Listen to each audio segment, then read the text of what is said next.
Thousands of young survivors from the Nova Music Festival in Israel are facing significant mental health challenges 2 months after the deadly Hamas attacks on October the 7th. More than 360 partygoers were murdered there and another 40 were taken hostage. There's concern that the scale of psychological support needed is greater than the state can provide. So now trained volunteers are setting up their own centres to offer that help. Well, our correspondent Anna Foster has visited one region in the north of Tel Aviv. Their eyes were hollow. They didn't look alive. They couldn't look at us. They would shake. They couldn't eat. They couldn't drink. The evil that these people met is incomprehensible.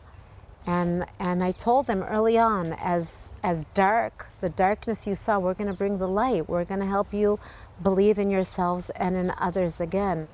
Let me show you exactly what people come here for, because there's a whole section. You can see on these beanbags, they come out and sometimes they talk, or they can use it as a quiet space if they want to. There are different workshops that people do. Again, they don't always need to be talking about what happened to them that day or what they feel. Sometimes it's just a way to focus on something, to keep your hands busy or to keep your brain busy. And it's a place where people can talk, they can get therapy sessions, they can really have an opportunity in this space surrounded by people who went through the same thing as them to work through some of the trauma of that day. I'm Lia Naor. I'm 24 from Petah Tikva, and I survived the massacre that happened at the Nova Festival. At 6:30 in the morning, we started hearing rockets flying above our heads. Started running towards the open field. We didn't know where we're going. We didn't know what's happening. We just heard automatic gunshots all around us.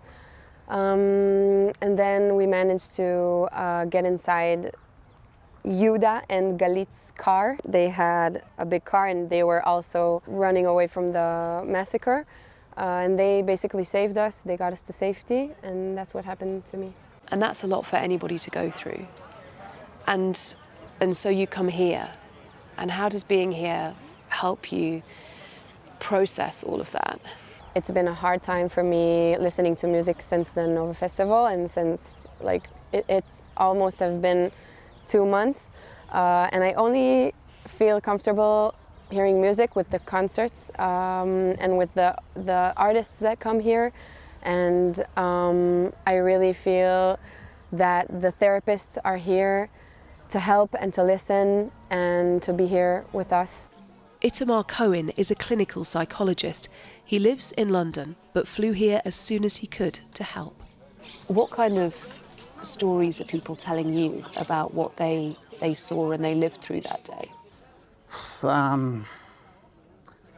People here seen tremendous amount of pain. Some of them were extremely close to not being here. Really, people that been chased, that needed to run through, if you would say, a minefield. They didn't know where it comes from. And what about you? How are you? Because obviously these stories that you're hearing, and I know this is your job, but they are really distressing stories. Here, all the therapists are working together. We have time to see, to process, to speak about the challenges, to bring ourselves in, our vulnerabilities, our fears. So we have a space to work that through and to strengthen each other. And that's quite a lot in these times. So it helps you as well? Oh, tremendously. Anna Foster reporting there.